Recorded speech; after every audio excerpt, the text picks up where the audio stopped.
ఎంతో మంది జాతీయ అంతర్జాతీయ క్రీడాకారులను తీర్చిదిద్దిన ఆర్ఎంసీ పీడీ డాక్టర్ స్పర్జన్ రాజు క్రీడాకారుల హృదయాల్లో చిరస్థాయిగా నిలిచిపోయేందుకు వైఎంసీఏ కాకినాడ ఆధ్వర్యంలో doctor Spurgeon memorial badminton tournament ను నిర్వహించడం అభినందనీయమని ఆదిత్య విద్యాసంస్థల చైర్మన్ డాక్టర్ నల్లమిల్లి శేషారెడ్డి పేర్కొన్నారు.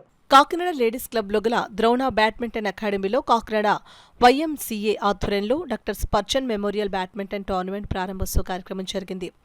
కార్యక్రమానికి వైఎంసీఏ ప్రెసిడెంట్ గాంధీ అధ్యక్షత వహించగా ఆదిత్య విద్యాసంస్థల చైర్మన్ డాక్టర్ నల్లమిల్లి శేషారెడ్డి ముఖ్య అతిథిగాను, వైఎంసీఏ రాష్ట్ర నాయకులు హెన్రీ విశిష్ట అతిథిగాను, ద్రోణ బ్యాడ్మింటన్ అకాడమీ అధినేత రంగా గౌరవ అతిథిగా పాల్గొన్నారు.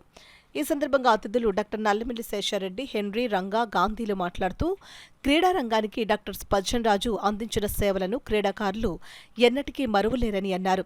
అనంతరం బ్యాడ్మింటన్ కోర్టులను అతిథులు డాక్టర్ శేషారెడ్డి, డాక్టర్ స్పర్జన్ సతీమణి విజయలక్ష్మి, హెన్రీ, రంగాలు రిబ్బన్ కత్తిరించి ప్రారంభించారు.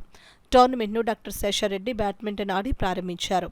ఈ కార్యక్రమంలో Wesley, Esther Rani, Murthy, PET Ravi Kaur, Nokaraju, Samuel, Victor, Srinivasarao, క్రీడాకారులు, స్పర్జన్ రాజు కుటుంబ సభ్యులు పాల్గొన్నారు.